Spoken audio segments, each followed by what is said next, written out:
Hello, Mikel, thanks for your time. It's a big weekend on Sky Sports, I'm sure you're aware. I wanted to build up to that with a NASA-style 10-to-1 countdown. It'll be quick, don't worry. Surprise me. So 10 games you weren't on the bounce, that's the 10. Okay. Sunderland ended that run. Revenge tomorrow? Another opportunity to win, to be better than the opposition and earn the right to win the game. That's it. If you do win, 9 points. That's the 9 ahead of Manchester City. Overnight, at least. Is that a big statement at this time of the season? The statement is that we do what we have to do, and it's going to be a really tough match. I think they've been in an incredible run all season and what they've been doing, so we know the complexity of the match. 8, the number of letters in Rosinia. Okay. You've been thinking about that all night, or your wife involved? Also 8 letters in encroach. Okay. He seems concerned about what he thought was a lack of etiquette before the Carabao Cup semi-final second leg. Do you think he's overreacting? I don't know. It's his opinion, and obviously we respect everybody. And at any point, one of the staff members went through that. We apologize, and that's it. It's very common in football, especially with the keepers, because they have to kick long balls and all that. So nothing there to comment. 7, Bukayo's squad number. Okay. How's his hip? His hip is getting much better. So yeah, hopefully very soon he will be with us. How long? Very soon, very soon. This weekend? Number 6, 6-7 is what my kids show me. 6-7. Let's do the 6-7. 6, the number of letters in Timber. Oh no, he said. Yeah, the number of letters in Martin. Okay. Odegard and Timber, how are they? So Martin again is getting better. It will be a matter of days, we believe, and Juren is fine. Oh, great. So good for the weekend. 5. It was 5th time lucky in terms of getting through a big semi-final, and you're still in the big 4 competitions. Now the dust has settled on reaching a Wembley final. Just over the last few days, have you sensed a real vibe around the place? It's a springboard to move on.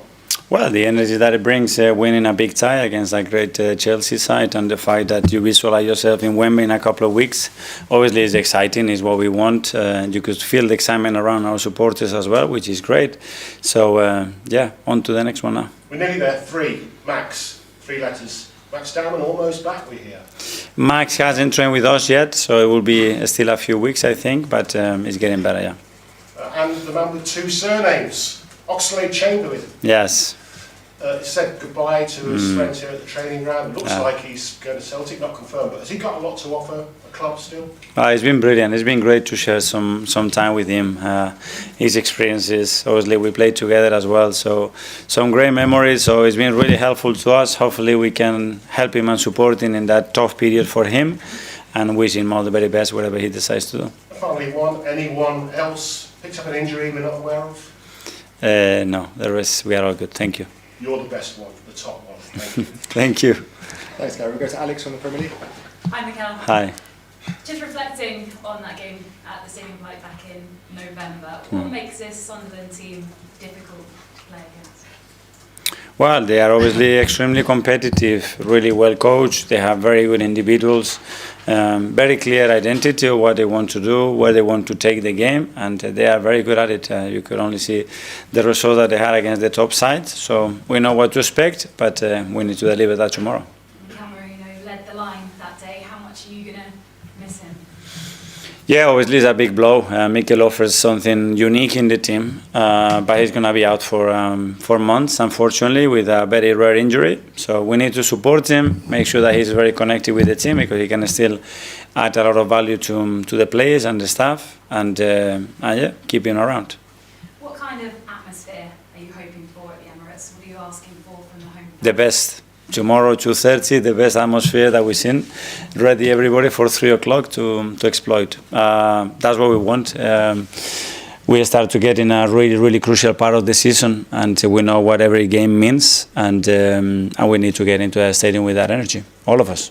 Really crucial part of the season, as you say, fighting on 4 fronts. What is the priority? Is there a priority? Yes, tomorrow. That's the priority, and the only priority and the only focus that we have to put all our energy and commitment, and we will do that tomorrow and try to earn the right to win the game. Good luck. Thank you. Ian, Talksport. Hi Mikel, how are you? I'm good, thank you. You've unbeaten in your last 43 matches against promoted teams. That's the joint longest run in Premier League history. So that's a bit of history you can make tomorrow. Your team has scored the second most amount of goals, kept the fewest goals from going into your net. You're winning the league, or you're winning games this season in the right way, aren't you? You're going about this assault on 4 trophies in the right way. Well, that's the way we try to prepare every week, and every opponent is different and brings very difficult challenges, and we need to face them, and we've been doing that for a lot of months now, and that's the thing that we have to continue to do, and play with that hunger and that commitment every single game, because if we do that, we have a big chance to win a lot of games. A couple of your key signings. First, David Raya, 20 clean sheets in 38 games this season. Took 58 games for him to keep 20 clean sheets last season. He's been pivotal to you. While a lot of people are focusing on the other end of the pitch, I'd argue he's been your most pivotal player. Well, obviously, when we are where we are, it's because the individuals are doing so well, and certainly David has been immense for us since he joined us this season. Again, I think he's gone to a different level, very stable, really consistent, and it's a key player for us, obviously. Key player for you, and you've spoken before about how you went against what some people thought by bringing him in. Another one, Kai Havertz, also a pretty good player for you, and we've seen that in the last couple of games. Yes, we are really happy to have him. Again, he offers something very different to the team, and to be able to mix it up, and for him to show the level that he's showing immediately after such a long injury, it's very impressive, so great. Just one last one I was thinking about with your answer about Liam Rossini before. How important is it for managers to keep their calm, even before the games when they come out and watch the team warm up, but also use the right kind of body language and language as well? Because I think one thing that maybe Liam would probably look back on is the fact that he swore at the camera or moved the camera around during that period. I mean, you've been doing this 6 years now. How do you keep yourself in check? I don't know. Sometimes it's difficult because you cannot be aware constantly about everything, and we are human beings and we react to things. So I think it's normal, but try to give the right example always, and if that's the intention, that's okay. Art from Athletic. Hi Mikel. Across the Premier League this season, I think it's the biggest share of goals from outside the box in 12 years. And with that increase, I think we've seen Zubimendi, Eze score a few for Arsenal this season. Last week you mentioned when you can't be, I guess, vertical when teams drop in, you have to take those shots. And I'm just wondering, do you think that kind of increase in shots from outside the box is a reaction to how teams have started to play in recent years, and how do you view that kind of evolution? Well, yes, the more density there is inside the box and the more contact there is, more difficult to score goals, especially in open play. So that's clear. So you have to find other ways, and I'm not surprised that that number is increasing. The quality of the players as well is increasing. It happened in basketball, especially from 2s to 3s, and the stats were incredibly high. It's not that easy here to score because of the distance and the crowd that is around the goal. But yeah, it's another weapon to have. And for you as a player, you obviously scored quite a few goals from outside the box. If you were a player today, would you be doing the same? Would you take the same shots with all the talk around, like XG, for instance? Yeah. Would that be in your head, or would you still back this up? I don't think you can be thinking about that. I mean, you are in the right position with the right timing, with the right angles in front of you. I mean, you have to take the shot. I mean, the objective has to be to score. If you have somebody else free next to it, yeah, probably pass it, depending on who it is, especially. But I mean, this is a football that you have to make decision in milliseconds, and you cannot be thinking certainly about, okay, they have 0.1 more expected goal chance to score from here. I cannot see that happening. Matt from Yeah. Standard. And Mikel, Declan and I spoke earlier this week about how important Gabriel Heinz has been for you this season. He's obviously been there and done it in a Premier League title race. has he become sort of even more important as the season's gone on, having had that experience? Yeah, but right from the beginning, we knew that Gabby was going to bring something very different to the coaching staff, and the players, and with the aims that we have at the club. It's someone that has done it in various countries, and obviously I have a really personal relationship with him, so I knew how he's going to fit in with his character within the team. So I'm very happy that the players are enjoying his company. What do you think the messages are that he is able to pass on, having sort of been there? The best one is the experience, because when you have lived something, you can talk, and the detail there, it's incredible, and the things that have been helpful, the things that they've not been so helpful, and try to support the players, and yeah, he's got a big role in that. Do you think it makes a difference from the player's perspective, hearing it from someone who sort of achieved what they want to achieve? Well, I think the players have huge respect for all the members of the staff, and everybody's unique with their experiences, all this because they've been with great managers as well, that they have one thing, so everybody's opinion is very valuable. How you transmit that and how you connect with the player probably is the most important thing. Tom from London. Hi, Mikel. Hi. You mentioned it's getting to a really critical part of the season now. You've been with your side for 6 months and being at the top of the table, top of the Champions League, into the late stage of these cup competitions. Is this the best group that you've ever worked with since starting at Arsenal as manager? I don't like comparing. It's an amazing group, obviously, and they're doing an incredible job so far. And we are all very excited, and I'm very privileged to have each other. And we're going to enjoy it till the last of the season. And one of the things that tends to happen when you are at the front and at the top is that you're the most exposed. I don't think I've ever heard as much spoken about an Arsenal team in the last 10 years as I have about this team this year. Mm-hmm. How do you deal with that, and do you expect to hear more voices and more talk around your team when you are in that position? We don't have much time, so we are so busy with games, training sessions, planning, and that we are a bit far from that. But it's normal, and I think it's something very positive, whether it's a positive feedback or not so well. I think we are here to learn and improve, and the fact that we are there is the most important thing at the end. Guillaume Balaguer, welcome. Mikel, I heard you talk about the positive reaction in Europe to the way you play, and I just wonder, how do you know? I mean, do managers call you? Are you on WhatsApp? Do you Zoom with them? Do they call you to tap into the things that you're doing? Is that a discussion that happens? Yes, and we have a lot of people coming here as well, and when I was in other clubs, I always like to work with other people. I love having coaches here from different sports, from different countries as well. Some of them that are not working, that I admire, and we can get so much from them. We'll go to Phil, back from Pierre. Hi, Mikel. Just going back to the being with seniors comments. Obviously, I think you said we apologise or we apologise. Just wanted to know if you will change the way that Arsenal go about the way they warm up, I suppose, just in case, to avoid another similar incident. Yeah, I already replied 2 questions of that. I think that's enough. Okay. Thank you.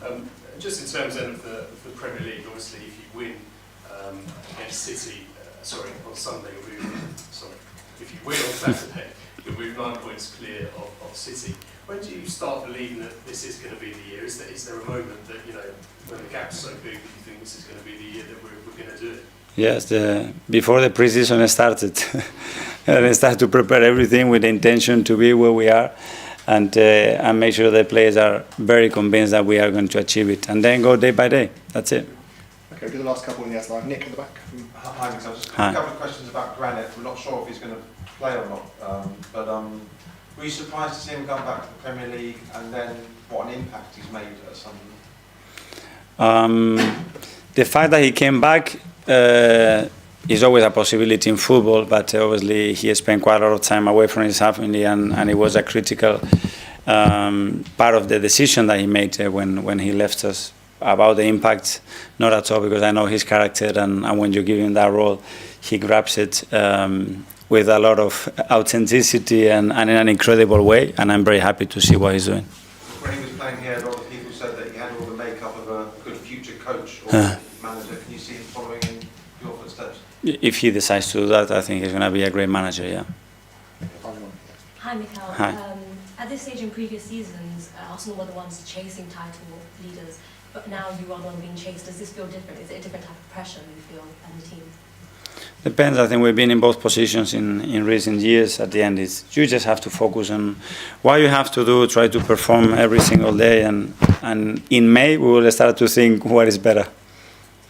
Okay, that finishes as live. We'll go to 10:30 tonight now. So Jay, when you saw that at the time, pre-match, what did you make of it? And now you know what Rossini was upset about. What are your thoughts on it now? Again, I think it's just one of those things that happen in every single game. It happens all the time. What does? As in, when plays in your half or the manager having a go? When the goalkeeping coach from the other side will come and stand in your half, in the opposition half, and the goalkeeper's kicking long balls. That's just what happens. But I can understand his frustrations, that's for sure, because he's like saying, you know, what did you think when my team are warming up? What did you think when you were warming up and the opposition? Yeah, that's what I'm saying. I didn't like it. I didn't like it, especially for me personally. Like, I used to do a lot of quick feet drills around kind of where the halfway line is before I go in. So, and I see balls coming over near me, you know, because not every kick's going to be accurate. So they're going to be flying over your head. Sometimes they've like whistled past me. It's frustrating. You look back and you say, what are you doing? So I can understand that. But I actually really like the way Rossini handles the media. I like the way he speaks. He's all about business. He's all about winning. And those little inches and millimeters that can help you get their upper hand, you know, you want to use that. Maybe Arsenal did do those kind of things intentionally to, you know, kind of take the players off their game. I'm not too sure, but maybe so. Because I suppose one point would be that Arsenal were saying, we're at home, this is our stadium, this is our pitch, we will go wherever we like. I mean, there is sportsmanship. I mean, look, he's over the halfway line. That's what I'm talking about. So, like, he's receiving the ball from the goalkeeper there. Okay. Yeah, he's taking goal kicks. He's, you know, hitting the sidewinders over the defender's head. That's what he's practicing, because they're going to do that in games. But he's saying, I don't mind you doing it, but just stay in your half. It's that simple. And he's got upset about it because, and he's right.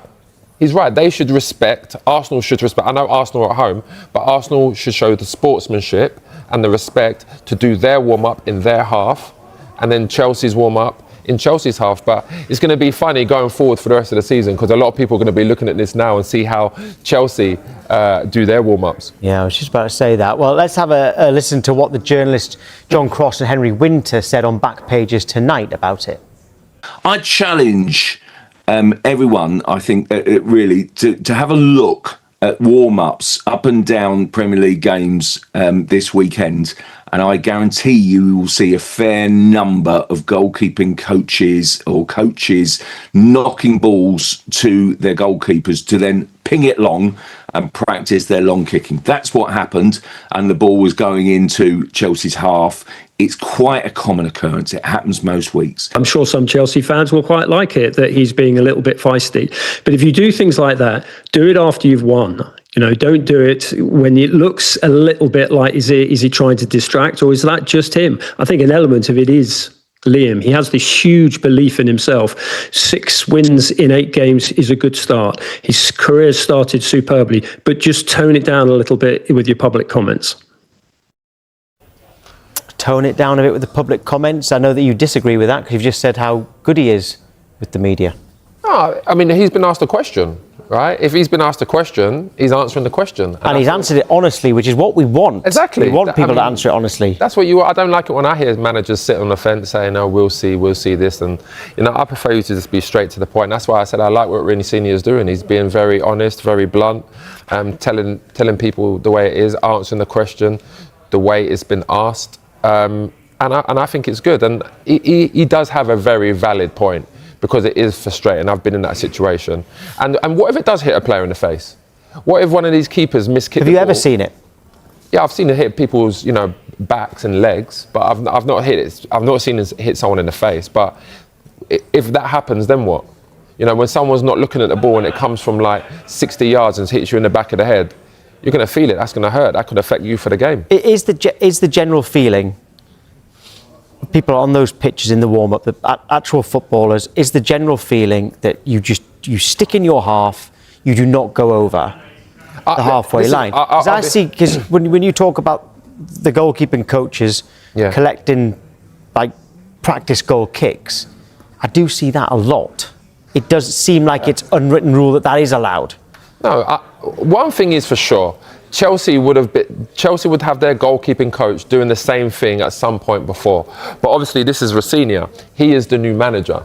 So, you know, he won't like it. And he's probably said to his coaching staff now, I don't want to see you going in the opposition half, you know, receiving kicks from the goalkeeper.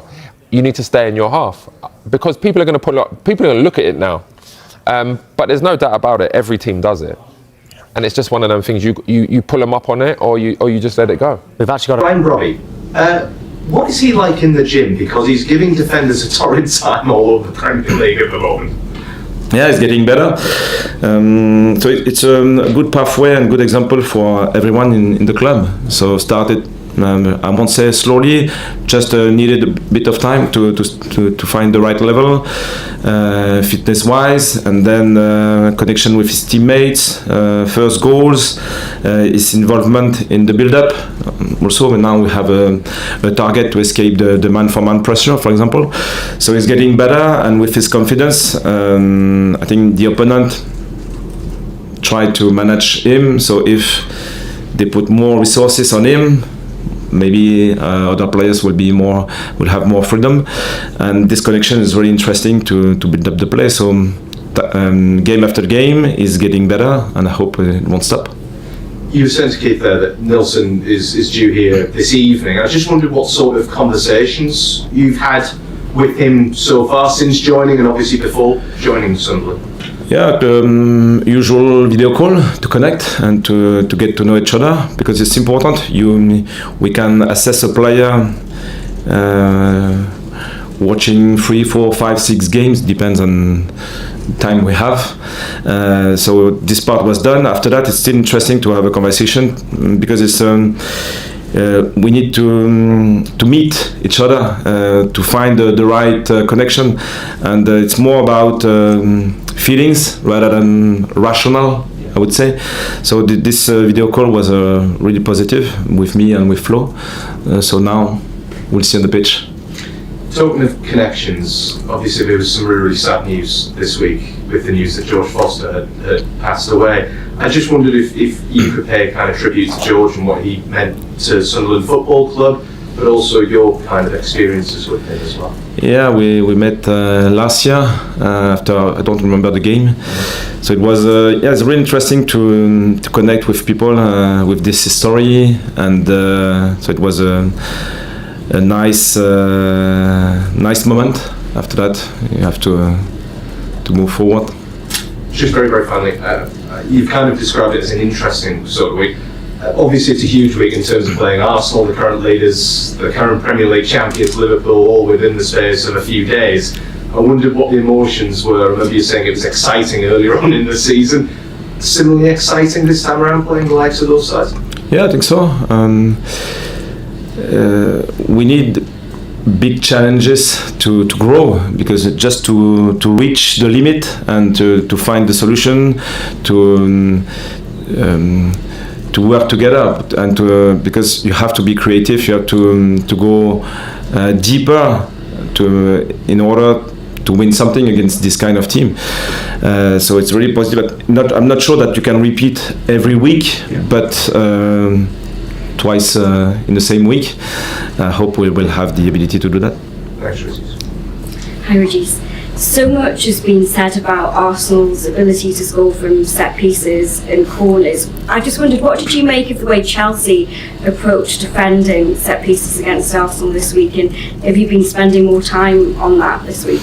Yes, it's important to prepare the squad for this phase of play, because they are really good. Yeah, it's possible to be brave, but I think they will be brave also. So you can try once to disturb their setup. You can move 3 or 4 players, okay, once, but I think they will react really quickly to fix this problem.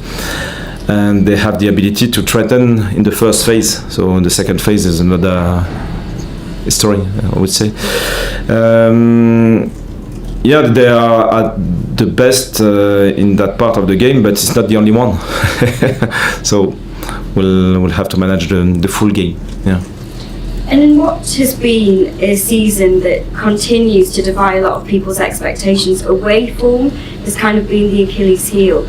I guess how close do you feel to kind of solving that issue? I don't know. it's not an easy fix because the story is always different. The scenario is always different. The opponent is always different. Probably our starting 11 and our finishes are different as well. So it's a new story. And the facts are facts. We are better at home than away from home. Okay, but we want to stay ambitious and we don't want to give up. So probably the question of our first half is really important. When we played at West Ham, Brentford, we had the opportunity to switch the game at Brentford, but we missed this opportunity. At West Ham it wasn't enough. We'll see it against Arsenal, but it will be another game. Which is to sort of draw two strands together. I understand what you say about 40 points, but there is not a great deal of pressure of the league table on you when you go here. So can you go into this game and, I'll say enjoy it, but by enjoy it, I mean, can you go there with no fear, as you mentioned earlier? Yeah, well, probably, yes, I think so.